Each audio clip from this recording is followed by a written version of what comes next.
Bring in show music, please. Hi, I'm CNBC producer Katie Kramer. Today on Squawk Pod. 25% tariffs on goods from Canada and Mexico. The day one transition promises rattling economists. Our Megan Cassella with the latest reporting. This is Trump vowing to follow through on the threats that he made on the campaign trail. The Biden administration's last-minute bet on U.S. chips before a regime change. Chip war author Chris Miller. If you're sitting in the U.S. government shoes, you'd rather make a portfolio of bets and see which company succeeds in the marketplace rather than just trying to pick a single winner and put all of your eggs in a single basket. Plus, countdown to Turkey Day. PBS chef Lidia Bastianich with price-conscious Thanksgiving tips for any table. You buy the breast on the bone, not on the bone, and you roast that with vegetables, or even cheaper are the darker meat, the legs, the wings, and all of that. And that you have to cook a long time, almost braise it to get it done. And a threat to Walmart, making the retailer scale back diversity, equity, and inclusion programs. It's also renamed its chief diversity officer role to chief belonging officer. It's Tuesday, November 26th. Now, Thanksgiving is very late this year. Squawk Pod begins right now. Stand Becky by in 3, 2, 1. Cue it, please. Still arguing about how late this is. Could be the 30th, right? It's a week less between, or 5 days less. I guess it could be the 31st of November. There's no 31st of November. Good. You couldn't have. This is it. This is the latest it goes. Couldn't it be 30? 30? I mean, 30 days, half November. It's the latest week. It's the latest week. That's what we decided on. It's a real tight scrunch. And like, getting ready, I'm getting ready for Thanksgiving right now, but trying to get ready for Christmas at the same time. It's stressful. You do the whole deal. I have some help. You do? Yeah. The butter ball. Is it a butter ball? No. We get one that's sort of prepared. From I'm getting help. That's what I mean. I'm getting help because I got to work Wednesday. I got to work Friday. I'm buying it from Bezos. Come to the house. I'm buying Whole Foods. Buying a turkey from Bezos. Yeah. I'm glad to help. Good morning, everybody. Welcome to Squawk Box right here on CNBC. We're live from the NASDAQ market site in Times Square. I'm Becky Quick, along with Joe Kernan and Andrew Ross Sorkin. We are getting ready for the Thanksgiving holiday this week. Markets are pretty relaxed about things right now, but this comes after some big gains yesterday. The Dow and the S&P climbed to new records yesterday. The Dow was up by 440 points, and believe it or not, that's only 1%. The S&P and the NASDAQ gained 0.3%. Just the huge moves we've seen over the last couple of years. 440 points used to really mean something. Now it's 1%. Andrew? Thanks, Becky. Let's get to the big news of the morning, or at least the past 24 hours at least. President-elect Trump now outlining his plan to raise tariffs on Mexico and Canada and China as well. Megan Cassella joins us with more on the latest and where it's all headed. Hey, Andrew, good morning. So that's right. Trump vowing last night to impose tariffs on all goods coming in from those three countries, the three largest U.S. trading partners, in response to what he called a surge in undocumented immigrants and a flood of illicit drugs, especially fentanyl, crossing the U.S. border. So in one post on social media, Trump said he would sign the documents necessary to impose 25% tariffs on Canada and Mexico on his first day in office. And in a second post, Trump said China will face an additional 10% tariff because of drugs it's sending in through Mexico. So guys, this is Trump vowing to follow through on the threats that he made on the campaign trail, threats that have at times been dismissed as sort of bluster or a negotiating tactic. But Trump and his team, I can tell you based on reporting, have been focused for months on finding legal ways to impose tariffs both broadly and quickly. The most likely path forward is for him to declare economic emergency, and he could sort of be laying the groundwork here for the legal argument that he'll make eventually for why tariffs are needed and why that emergency status is needed. This would definitely be challenged in court, and Trump could always back off if he gets something in exchange. We saw a lot of that in the first term, but it's also very possible, guys, that we see tariffs take effect in a matter of months. Andrew? Okay, Megan, let's talk about the economic effects of this and then also just try to walk through industries, American companies that are going to be impacted. Obviously, there's a huge number of automobile makers that make autos in Mexico. We've got a lot of other companies that own businesses in Canada. There was some notes last night that I was looking at. Bill Ackman, who's been a big supporter of President Trump, owns the railroads there. What do you see as the economic impact of all of this, at least in the short term, if in fact this is not just a negotiating tool, or even if it is a negotiating tool, but takes months, if not a year or longer, to shift, if you will. Right. I think that's the first point to make, is that even the threat of this brings some instability, brings some uncertainty, and brings an economic impact. We're likely to see markets move on this a little bit. We're already seeing the Canadian dollar and the Mexican peso fall against the U.S. dollar this morning. China's saying that nobody will win a trade war. We also have to remember the retaliation is almost certain to come and can come right away from any of those countries saying, if you were going to hit us with tariffs, well, we have ways to respond. That's something in the first term we saw really hit U.S. agriculture and agriculture-heavy states across the Midwest in particular, but it wasn't restricted to that. And then as for major industries, I actually just pulled up some of the biggest markets between the two countries. From Canada, it's fuels and oils, but also cars, as you mentioned, machinery, some plastics, pearls, and wood. We can't forget about softwood lumber, a big trade going back and forth there. Joe, I think you've tracked the lumber trade a little bit recently. And then on the Mexican side, it's again cars, electric equipment, machinery, some furniture, and beverages as well. So it spans the gamut. And then when you add the retaliation into that, it's really something that can impact across the board. Yeah, Megan, we were talking this morning, though. There's zero reaction from the futures this morning on this. There's zero reaction even after many of these major averages are sitting at new highs. You're right that this could be pretty impactful in terms of what you see. I was thinking last night of a place like a Home Depot or a Lowe's with the lumber costs and what they deal with these things. But we were also talking about, you point out, it rolls in. He was elected on, we knew about tariffs and immigration, and it rolls those together. Along with fentanyl, which are issues that Americans are very concerned about. And look, people say, oh, don't worry, it's going to be a negotiation tactic. This sounds like a negotiation tactic. What if it actually has an impact and really works at the border on some of these issues? The USMCA is in doubt now. It was supposed to be renegotiated in 2026 anyway. 2026 anyway. But that was $1.8 trillion worth of trade. But he wants to redo that anyway, Megan. But you're right. I mean, what is it? There's zero market was up 400 yesterday, and it's unchanged. It's down. Yeah. That to me is the shocking part. Zero reaction. And maybe part of that is we've spoken with CEOs, including Brian Cornell of Target, who says they've been working on issues like this. And the Home Depot CEO was on with us in the last week or two, said the same thing. They have teams that have been working on tariffs and dealing with ways of getting around some of these things and how they handle it. Is it going to be a change to business? Yes, because importers have to pay that tax as it comes in. That it almost certainly will get passed on to the consumer. But the way it happened last time, this is Jan Niffen was talking about it, the way it happened last time was there were factories in China that absorbed those higher costs, and it didn't get passed on to consumers because they were so desperate to keep the business. It's a little more complicated if you're talking about higher tariffs everywhere because you can't jump from country to country and play them off of each other. But this is still a negotiation, and what he's asking for, maybe it's impossible to completely stop the flow of fentanyl and different things, but if you're going not only after the north and south borders where it's coming across, but also going after China to say, if you don't stop it and do something about it, we'll see. It just sounds like it's absolutely a negotiation, not just flat on tariffs against everybody because they exist. This is a negotiation.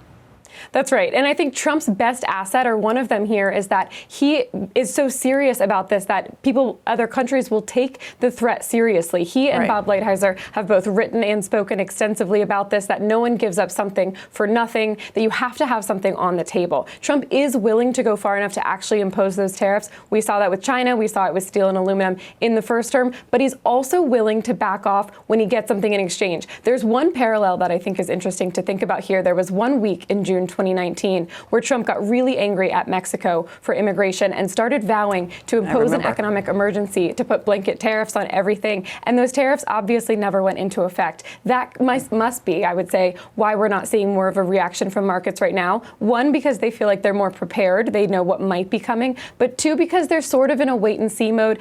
I thought the language that Trump used here was really interesting. He said he would sign the documents necessary to impose the tariffs on day one, meaning he would sign those documents on day one, not that they would take effect right away. There could be enough gray area even there that there's still a long way to go. Megan, here's the question I would ask in terms of just what is plausible between what Canada can do, what Mexico can do as it relates to the immigration crisis in the United States, or I should say the illegal immigration crisis in the United States. Meaning, what steps would they actually have to take How quickly could they take them? How much would it cost those governments to actually do what they would need to do to satisfy effectively preventing these tariffs from coming on? One thing I think we don't know is just how much exactly Trump wants to see, this is getting at your question, from those countries in order to back off tariffs. We know, as I just mentioned with Mexico, Mexico agreed to ramp up some immigration enforcement, and then the tariffs never took effect. Could they make that same promise again and avoid tariffs again 5 years later? Trump might say, you made this promise 5 years ago, I need to see more. Then it's more of a cost to Mexico, more border enforcement, more of a crackdown. We don't know exactly what it is. And same with China. They signed that phase one trade deal in January 2020. China made a whole bunch of promises that, sort of paused things where they were, prevented a further escalation of that trade war at that point. Again, 4 years later now, and most of the analysis I see is that China really hasn't held up its end of the bargain, hasn't started increasing agricultural purchases at least enough to stick with the guidelines of that deal. So again, we have to see more. It might be buying more U.S. goods. It might be reducing some tariffs on their end, cracking down on some of this border enforcement too. But there's a lot of gray area. We haven't heard specifics from Trump yet, maybe because we're still waiting to see his full trade team on what exactly it would have to be to avoid those tariffs. Right.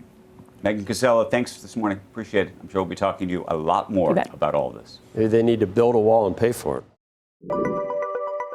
An interesting story to tell you about this morning. Walmart now saying that it is ending some of its diversity initiatives. It's removing some LGBT-related merchandise from its website and winding down a not-for-profit that funded programs for minorities. Now, the company moving away from using the term, quote, diversity, equity, and inclusion in company documents as well. It's also renamed its Chief Diversity Officer role to Chief Belonging Officer. Walmart joins a growing list now of companies that have rolled back DEI measures. This after feeling the heat from conservative activists. Other companies that have gone this route, Tractor Supply, Lowe's, Ford, and Molson Coors. The activist behind this is a guy named Robbie Starbuck, who has spearheaded anti-DEI campaigns against consumer-facing companies. He's done this across the country now. Said he warned Walmart executives last week that he would be doing a story on, quote, wokeness at Walmart. Walmart said that it is making these changes and that they've been in the works, they're saying, for a few years, and were not the result, they say, of the conversation with Starbuck. I don't know. That's him, Andrew? You think that I love the man bun. Is true or not? What'd you say? I love the man bun. That's the dude behind him. Just looking at the video. Yeah, watching the video. I love the man bun. I love that guy. That's the dude, huh? That's unbelievable. So he's the anti-DEI guy with these guys. With the man bun. It's kind of cool. Yeah. All right. Andrew, you thinking about it? Am I thinking about the man bun or am I thinking about these DEI policies? The man bun. I'm not going to get all serious on you. We're not going to discuss DEI and whether it's... obviously, we'd like everything to be DEI, but I understand. Well, if you look at the comments that come from Doug McMillon on this, the CEO at Walmart, just saying that they want to change. They basically want to be a reflection of America and what America is really looking for with some of these things. There's been a big pushback against it. They just said, no retail company wants a story about them ahead of us, from us ahead of Black Friday. This is what the Starbucks is saying on those things. Right. And man bun, people with man bun should be included as well. I don't think they should be, I don't think you should do anything against, right? They should not be discriminated. I'm trying to imagine you in a man bun. Me, or I had a mullet. I mean, obviously. You did? In the 70s, nobody didn't have, not the fish. Party in the back. Yeah, a mullet is the same. It's not a. It is. There's just up front, party in the back. But Andrew, I'm thinking you would look. See, I can't do it now. I can't do it. But I'm, just think about it. Man bun. You think I could pull? I don't know. You know what else is cool? And I didn't know what it was, but I've seen people like at the gym and stuff. The warrior. Do you know what the warrior is? The warrior haircut is really cool. You kind of grow it long, and then you have like one ponytail down, but the rest of it is down. You kind of look like, who's that one guy there? I just want to have, what did Mr. T have? Oh, yeah, he had a mohawk. Just like a mohawk. I think a mohawk. Fool. You're thinking of, I'm trying to think of the guy you're thinking of, what's the guy who Hegseth, or no, Chris, Hemsworth. I said Hegseth. I got Hegseth on it. Hemsworth, one of the Hemsworths. cheese will be next. Coming up on Squawk Pod, the chips war and who's fighting what in the new year. The U.S. government has reduced its funding to Intel, but Chris Miller, who wrote the book on the global semiconductor chip battle, says Intel's biggest problem isn't money, it's beating out the competition for customers. Costs will fall as ecosystem effects emerge and you begin to get some economies of scale. Right now, there's a pretty substantial cost differential, especially for leading edge chips between Taiwan or Korea and the United States. That's going to fall.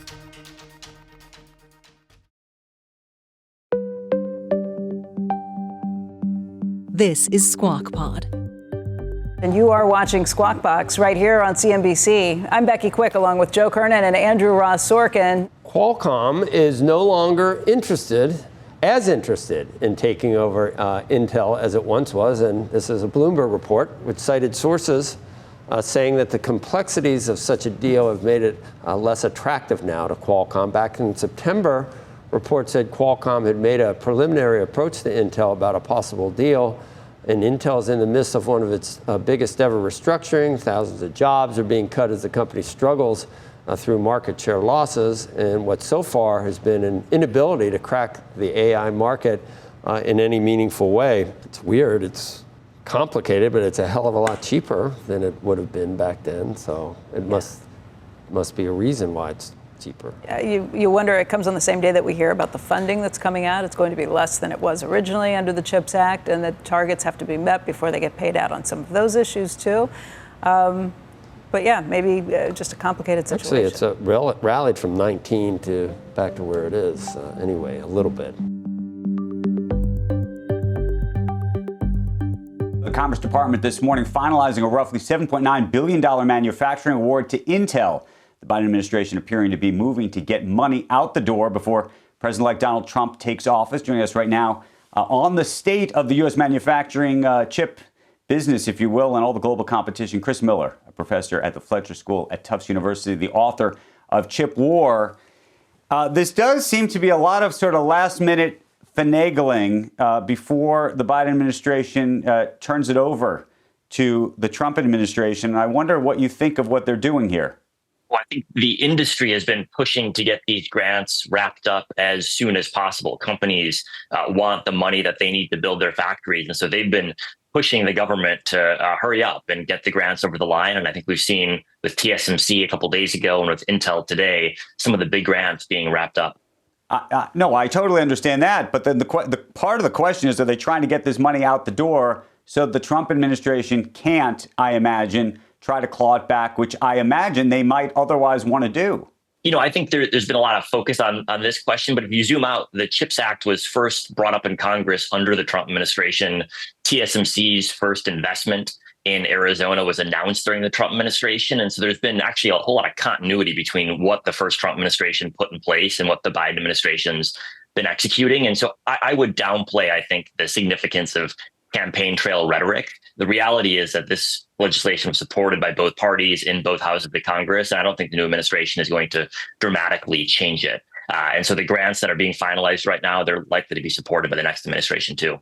Given the challenges that Intel is clearly having, when you look at the grant program, if you will, do you think that a decade from now, we're going to look back and say, this was great, we did it perfectly, we're not even perfectly, we did this well, we're happy we did this? Or do you think we're going to look back, like I think a lot of people look now at even some of the EV efforts or EV charging efforts that didn't appear to work the way they were supposed to? You know, I think perfect is a pretty high bar. I think if the question is, will the CHIPS Act have spurred a major investment boom in chip manufacturing in the United States? The answer is already pretty clear. It's yes. There's been something like a 10x increase over the past couple of years in investment in chip fabs relative to the trend over the prior decade. TSMC, for example, already has a plant up and running in Arizona with the manufacturing quality, the company says, matching what it can do in Taiwan. And we've got big projects underway with other companies as well. I think, you can't see with a crystal ball any specific company's plan. And that's why the government's making a broad array of bets. It's got a portfolio of 24 different grants in different types of the technology spectrum. And so it knows it's not going to predict perfectly. But I think the broad portfolio is already having a major impact on investment in chip manufacturing. Where do you think the success? So if you were to identify what you would look at as a success in all of this, beyond the sort of broad macro of what you just suggested, are there any specific examples you go, that's a win, that's a win, that's a win? I think if you look at TSMC's investment in Arizona, which is a plant that, as I mentioned, is already up and running, that's a plant that would not be here had it not been for the US government pushing for it and incentivizing it. And if you rewind the clock to a year ago, all of the discussion was about how TSMC couldn't do it, how the labor shortages were too intense, how construction was taking too long. And yet here it is, it's up and running. Costs are still a bit higher than in Taiwan, no doubt about that. But there's real diversification coming from that. And that's just the first of 3 plants that TSMC says it plans to build. If there hadn't been a CHIPS Act, there wouldn't be that facility. Look at 5 years from now. Do you see the possibility of competitive chip manufacturing in the U.S.? And competitive is important because if it's more expensive than elsewhere, that unto itself is a complication. For sure. I think there's no doubt that as there's more chip manufacturing happening, costs will fall as ecosystem effects emerge and you begin to get some economies of scale. Right now, there's a pretty substantial cost differential, especially for leading edge chips between Taiwan or Korea and the United States. That's going to fall. Is it going to go to 0 over 5 years? I'm not sure about that, but is it going to decline enough that companies are willing to pay a little bit more to have a more diversified manufacturing base? I think that's plausible. And the fact that companies like TSMC are willing to make the bet on not just one facility, but multiple facilities over a decade in the US suggests that they buy the business rationale. Even if costs aren't exactly the same, they think they can make the case work. Okay, so I understand the TMC piece of this, given their expertise and their success. I'm more questioning the Intel piece of this, which is to say that business has been challenged for a long time, and they have not seemingly gotten to the same point as TSMC. Do you see them getting to that point? And how much more money do you think the U.S. government may have to give them? Well, I think that the key challenge Intel faces is not money per se. No doubt they're happy to get their CHIPS Act grant. The key challenge they face is winning customers for their business. And that alone is going to determine the success of their effort to build out their manufacturing business in the US. Will it work? I don't have a crystal ball. I think it's got a shot, which is why the company is continuing their investment. But it is a tough market, and TSMC is a pretty tough competitor. And so it's far from guaranteed. But if you're sitting in the US government shoes, you'd rather make a portfolio of bets and see which company succeeds in the marketplace rather than just trying to pick a single winner and put all of your eggs in a single basket. Do you think we have enough competition, chip competition in the US? You know, there's been talk about potentially a tie-up between like an Intel and an ARM, for example. Well, I would say those are two companies that operate in pretty different segments of the chip business. Intel's focused on chip manufacturing and designing specific types of x86 chips. ARM is in a completely different segment, selling intellectual property and licenses. And so, yeah, they're in the same industry, but they've got entirely different product sets. And so if you're looking at antitrust issues, you've got to segment beyond just the chip industry. I think there are segments where one might be worried about competitive dynamics. That's where you've got only a single player in a single segment. And if you look at Intel and ARM as two examples, they're really in entirely different swim lanes. All right. Chris, want to thank you. Appreciate it. Next on Squawk Pod, cookbook author, chef, and Eataly partner Lidia Bastianich, how she's cooking Thanksgiving and where food's going from here.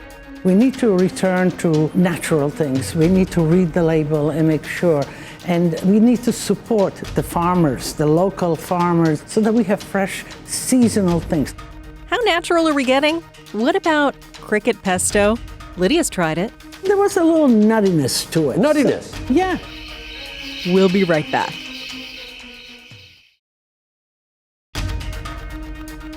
You're listening to Squawk Pod from CNBC. Here's Joe Kernan. Stand by, Joe. Here's Mike. Q. Our next guest in studio is a legend in the food and media industries as people prepare to gather for Thanksgiving this week. She's going to share her unique insight on high food prices and the consumer. Let's welcome Lidia Bastianich, restaurateur, best-selling author, and Emmy Award-winning public TV host. Her latest PBS special premieres tonight at 9 p.m. Eastern. She celebrates America Changemakers, highlighting stories of chefs, farmers, and entrepreneurs who are changing how we think about food. And she's stuffing a cricket for Thanksgiving. Not quite stuffing. Not quite stuffing. But we'll talk about crickets a little later. Becky, you love crickets. Cricket stew, Nope. cricket pasta, cricket. I'm a huge fan. Sorry, Lydia. It might be the future, you know. Eating bugs. I've heard we're going to have to do that. Yes. Let's talk just about some of the recent articles and publications and news reports that Thanksgiving's going to be cheap this year to put the food on the table. And I think people wish it was. Have prices come down at all for what we're going to serve? I think that the food stores and suppliers have realized that there's a difficulty out there, that money is scarce, and so they have some specials to lure people in. And I think turkey is one of those special, because certainly there's abundance of turkeys. Turkeys keep well frozen, and so on. But so is it going to be cheaper? I don't think so. But you can still have a great turkey and Thanksgiving. Just be careful on shopping. Certainly a whole turkey. The size of turkey matters. We all buy these turkeys and we have so much left over. Yeah, you can make stock the next day and whatever. But buy a sort of a measurable turkey that you can finish.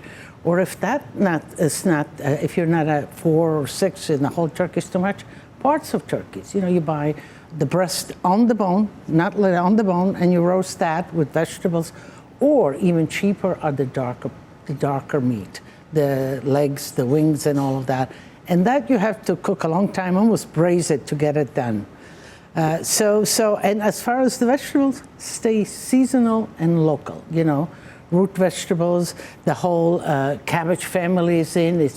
It's abundant, it's not expensive, and it goes a long way.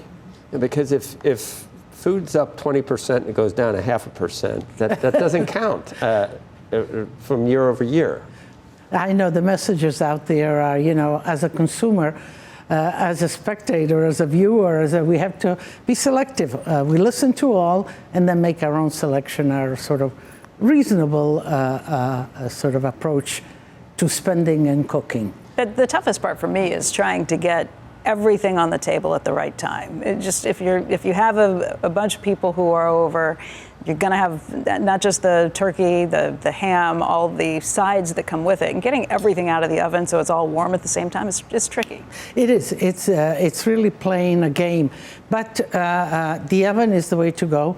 You cook most of it in the oven, whether it's the vegetables, like a roasted mixed root vegetables. You put turnips and carrots and onions and all squash.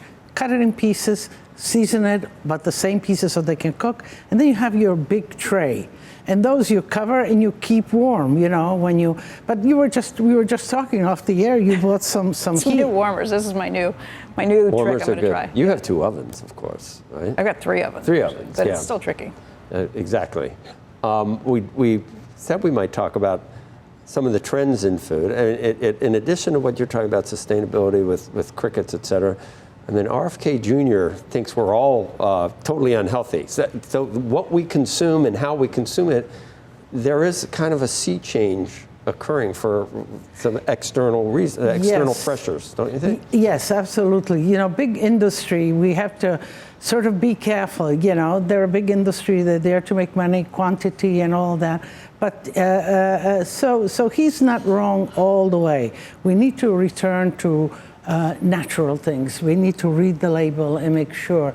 And we need to support the farmers, the local farmers and whatever, so that we have fresh, seasonal things. Let's not go to another country. Lydia, natural doesn't mean bugs and crickets, okay? I'm sorry to tell you this. What But do you mean? it doesn't. Crickets are natural. They happen. I know they are. That doesn't mean I got to eat them. But you know what? If Mikey likes it over here, if Mikey likes it, I will try. What, there's cricket pasta, or you put the crickets in with the pasta? Which is it? Listen, crickets or insects have been on the table for big cultures. You go to China, out in the market. China. I see the crazy bugs on there. I don't have to eat that. Go to Mexico again. Mexico City. Taco Bell has bugs. I'm talking about eating bugs. It's the bug. Well, so what's the best insects? bug? What tastes the best? The crickets are nice, toasted. They're like nuts. I went out there, but let me tell you. I think you're nuts. We're slowly going to get there because that's the future, Joe. Environment. Have we tried all the different bugs to see which ones might taste the best? Well, Mexico, in Mexican cuisine, and in this special, I cook with the Mexican chef. They use worms, they use ants. Worms? And the worms, they sort of eat fruit and whatever. So they're not. They're tasty. They're tasty, but insects. Not gummy worms. No. I like those. No, you make them nice and crunchy and season them and whatever. Gummy worms? Oh, I love gummy worms. Gummy worms. Can I pretend I'm eating worms? If I'm going to catch some crickets and fricassee them up or toast them, what would I put on them? Usually these insects are already dehydrated, dry, so they're crunchy. They're almost like nuts. So I went to visit this young couple in Minnesota, and they're thinking about the future. He is an environmentalist, an attorney, and his consciousness is, where is the world going? Insects are pure proteins, no fat. They to sort of reproduce. They don't take much out of the environment, and they're not expensive. They get stuck in your teeth. Are the legs still on them? Oh my God! Well, yeah, all of those things you use. And I can find the dehydrated ones under the sink. You don't have to dehydrate them. They're. I went there. I went to visit. Lydia? Roaches? No, I haven't gotten there yet. Why not? They're juicy, I think. They're much bigger. Joe, come. Let's get serious. Thanksgiving is coming. I am serious. I'm seriously ill. I went to visit these two this couple. Yeah. And what they did, they grew these crickets and then they dehydrated them and they made the flour. And we made pasta from it. So we made pasta. And so now the question was, what are you going to sauce it with? So I made pesto. Pesto. Pesto would be good with crickets. Yeah, instead of the nuts, pine nuts, I put the crickets in there. And it was good. And you know what did you taste? Did I taste them really? No. But the nourishment was there. And there was a little nuttiness to it. Nuttiness? So, yeah, okay. Yeah. I used to keep live crickets because I had for a turtle? lizards I fed them to. For lizards Lizards or I fed turtles, them to, yeah. and they smell bad. Just the process is not. No. Yeah. Well, but we have to begin to think alternative sort of. We didn't nourishing. want to get bugged down in all that, Lydia, but I think it's interesting to talk about in addition to everything else. But thank you, and good luck, and happy Thanksgiving. Thank you. And tonight, the special, you could see how I made the pesto with the crickets. 9 o'clock. 9 p.m. 9 p.m. on PBS. Thank you, Lydia. Thank you for having me. Merry Christmas. Happy Christmas. Happy Thanksgiving. And then Merry Thanksgiving. Holidays. Yes. Happy holidays all the way through. Exactly. Thank you. That's the pod for today. Thanks for listening. Squawk Box is hosted by Joe Kernan, Becky Quick, and Andrew Ross Sorkin. Tune in weekday mornings on CNBC at 6 Eastern for the latest news and trends. People with man buns should be included as well. Plus a few classics. I had a mullet. I mean, obviously. In the 70s, nobody didn't. But get all of that right in your ears in an easy-to-listen-to audio-first format when you like or follow Squawk Pod on your favorite podcast platform. Tell a friend to follow, too. We'll meet you right back here tomorrow. We are clear. Thanks, guys.